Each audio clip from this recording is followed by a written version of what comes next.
Bonjour, Citoyen TV, la chaîne de l'Afrique digne et de sa diaspora, vous présente les brèves.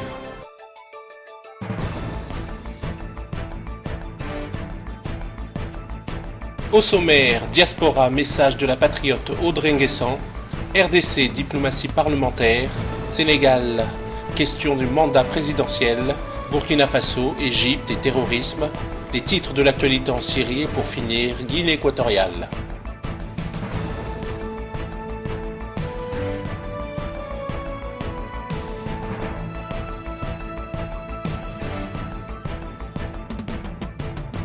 Commençons tout de suite avec l'actualité de la diaspora, un message de la patriote Audrey Nguessan.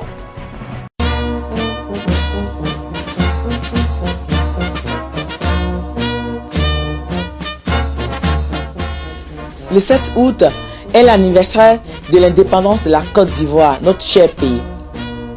Nous organisons un voyage pour célébrer cette fête de l'indépendance avec le président Laurent Gbagbo et Charles Blé Goudé qui sont déportés, qui ne peuvent pas aller en Côte d'Ivoire. Alors, nous allons déporter cette fête pour aller vers eux à Scheveningen pour rester toute la journée du 7 août avec eux.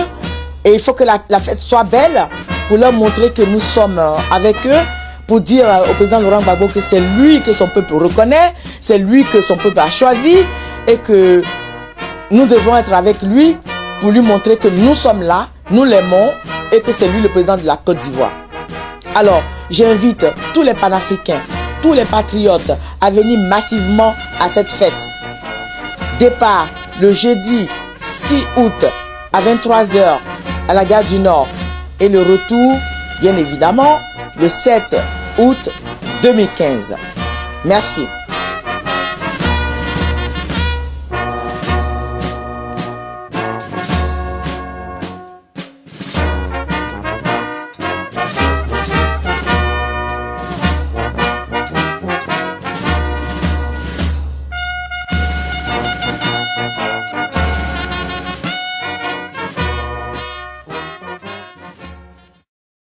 Tout de suite, actualité en RDC. La plénière de l'Assemblée nationale de ce samedi a examiné la loi apportant statut des chefs coutumiers. Ce projet de loi examiné en seconde lecture a été envoyé à la commission politique, administrative et juridique pour un traitement en profondeur. Autre matière, c'est la loi apportant statut des services publics de l'État qui a été adoptée et envoyée au chef de l'État pour être promulguée. Et le président de l'Assemblée nationale a clôturé la journée par l'audience accordée au vice-président de la Commission de l'Union européenne chargé de l'énergie, Maros Sefcovic. Les détails avec Crispin Tibassou. Samedi 18 juillet 2015, les élus du peuple se sont déplacés pour prendre part à la plénière prévue dans la salle des spectacles suite aux travaux de réhabilitation de la salle des congrès du Palais du Peuple. Après l'adoption de l'ordre du jour, le projet de loi portant statut des chefs coutumiers a été envoyé à la commission politique, administrative et juridique, PAJ, de l'Assemblée nationale pour un travail en profondeur. Séance tenante, l'autre projet de loi en rapport avec les services publics de l'État a été adopté par la Chambre basse du Parlement congolais et envoyé pour promulgation par les chefs de l'État. Déjà, les chefs coutumiers se réjouissent de la mise en place de ce cadre normatif devant réglementer le pouvoir traditionnel en République démocratique du Congo. Les députés, tant nationaux que provinciaux, sont ceux qui ont été en contact avec la base, à défaut de tout avoir. Si on a déjà ce qui peut permettre à l'autorité coutumière d'être sécurisée, de mettre à profit son pouvoir, tant coutumier que celui du développement, nous pensons que le Parlement ne va pas bloquer, l'Assemblée nationale ne va pas bloquer. Nous sommes même sûrs que ça ira vite. Après la plénière, le président de l'Assemblée nationale, Obemina Kundialandiako, a accordé l'audience à Maros Sefcovic, vice-président de la Commission européenne chargée de l'énergie. La problématique du réchauffement climatique a été au centre de leur échange. Monsieur le Président a expliqué en notre délégation, c'est la déclaration du Parlement africain francophone qui ont souligné les aspects les plus importants pour les parlementaires africains. Bien sûr, la nécessité de ne pas répéter les échecs de Copenhague, les questions de financement, l'effort mondial pour succès à Paris. Et j'étais très impressionné que les parlementaires sont aussi attachés au processus de Paris et ils sont prêts à nous aider à sensibiliser la population. Tout de suite, actualité au Sénégal. Adama Coulibaly, vous nous parlez de la réduction du mandat à 5 ans du président de la République sénégalaise. Pouvez-vous nous en dire plus dans le compte rendu de cette actualité? Bonjour Manuela, bonjour à tous les téléspectateurs de la chaîne panafricaine Afrique Média. Manuela, l'actualité de cette semaine est dominée par la réduction du mandat du président de la République de 7 à 5 ans. En effet, lors du deuxième tour de la présidentielle de 2012, le candidat de l'Alliance pour la République après le parti au pouvoir, Macky Sall, avait pris l'engagement de réduire son mandat présidentiel de 7 à 5 ans une fois élu. Seulement depuis son arrivée au pouvoir, cela fait 3 ans, le président de la République, Macky Sall, et ses partisans essayent de noyer la question dans un débat politique presque stérile, car certains partisans du chef de l'État lui demandent de ne pas réduire son mandat et de se conformer à la Constitution. Macky Sall lui-même semble dans une logique de maintenir le mandat à 7 ans. Dans un premier temps, le président de la République a annoncé un référendum pour départager les partisans du oui et ceux du non. Et lors de sa dernière sortie, Macky Sall est revenu pour dire aux Sénégalais qu'il consultera le Conseil constitutionnel pour trancher la question. Mais le problème est que la réduction du mandat présidentiel n'a pas besoin de consulter les 5 sages. Il suffit que le chef de l'État prenne l'initiative de modifier cette partie de la Constitution conformément aux lois.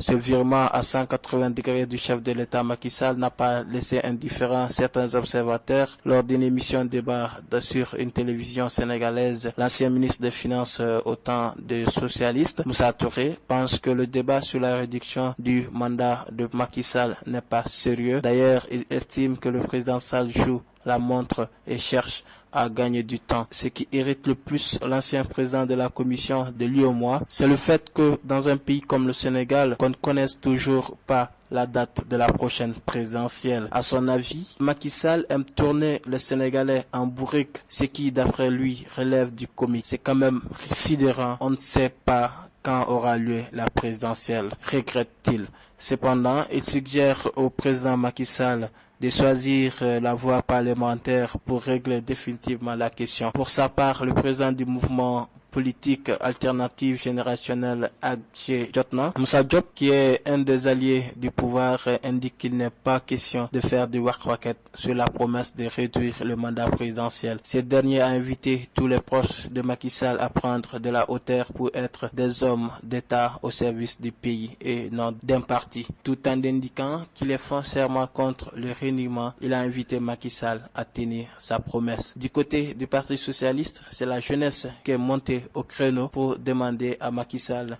de démissionner en 2016 pour régler définitivement cette question. Tout de suite, actualité au Burkina Faso. Elles ont dit oui au Christ et vont consacrer leur vie à son évangile. 11 novices se sont ainsi engagés dans la famille des sœurs immaculées de l'Immaculée Conception. 23 sœurs l'ont fait de façon perpétuelle. Retour sur cet événement qui a drainé du monde à Pabré avec Tanga Kafando. Elle s'engage pleinement à servir Christ et annoncer son évangile, et ce dans la chasteté, la pauvreté et l'obéissance. À cette cérémonie, elles sont 11 novices à faire leur première profession et 23 sœurs à s'engager pleinement dans la solennité de la prière et des chants. C'est un engagement définitif à la suite du Christ, un abandon total entre les mains de Dieu pour le suivre sur le chemin qu'il trace pour nous. Désormais, c'est à l'évangile qu'elles consacreront leur vie, un engagement qui agrandit le nombre des serviteurs du Christ et qui réjouit les responsables de l'Église catholique. Actuellement, le monde a d'autres préoccupations que Dieu. Et elles choisissent de mettre Dieu au cœur de leur vie et de suivre le Christ, celui qui passait en faisant le bien et qui a tellement aimé le monde qu'il a donné sa vie. Et elles s'engagent à servir, à donner leur vie aussi pour un monde radieux. Ces sœurs religieuses entrent dans la famille des sœurs de l'Immaculée Conception où elles vivront en communauté et se consacreront aux œuvres apostoliques dans le respect de la Constitution et de la déontologie de la dite congrégation. Tout de suite, actualité en Égypte. Le président Abdel Fattah al-Sisi a qualifié l'attaque de vendredi de menace existentielle pour l'Égypte et a promis une réponse ferme. Il a déjà déclaré l'état d'urgence dans le nord du Sinaï. Un couvre-feu est instauré le soir et les communications sont coupées le matin. Lundi, al-Sisi a émis un décret plaçant les infrastructures publiques telles que les installations électriques, les principales voies de circulation et les principaux ponts sous protection militaire pendant 2 ans. Ceci signifie que les civils suspectés d'avoir attaqué de telles infrastructures seront jugés par un tribunal militaire.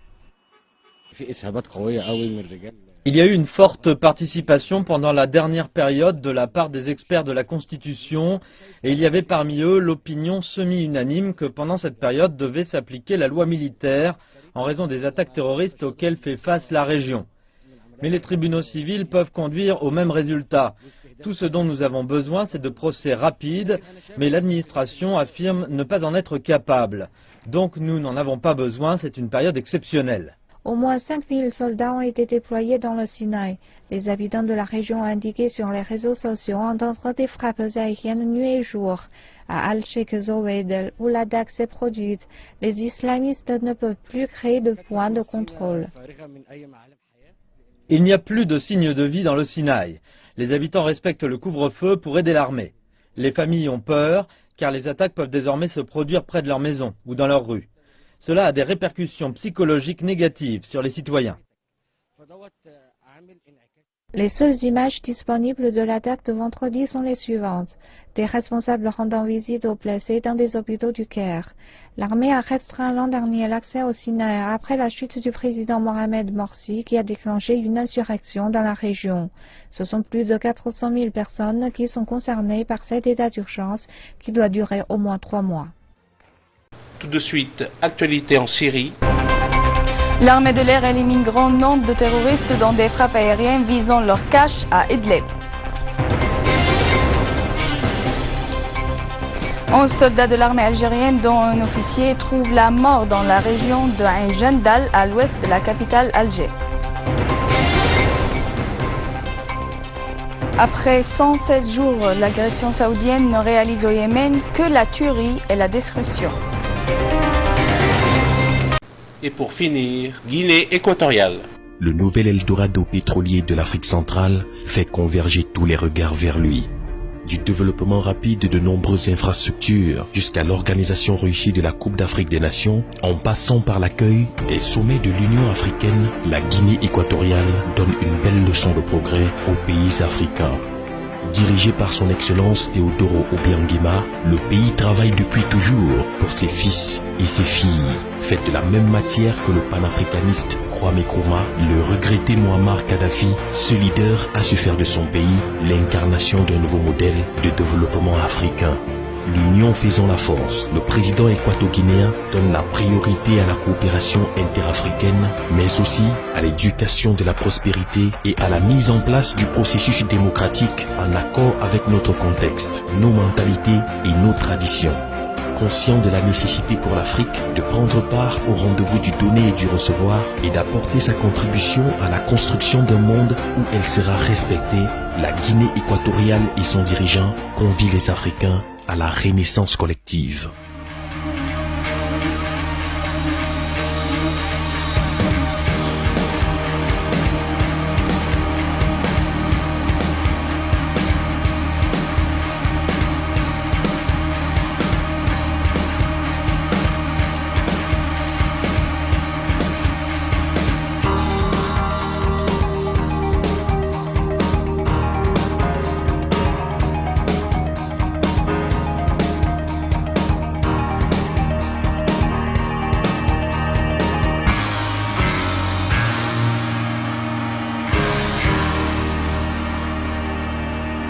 Citoyen TV, la chaîne de l'Afrique digne et de sa diaspora, vous a présenté Les Brèves.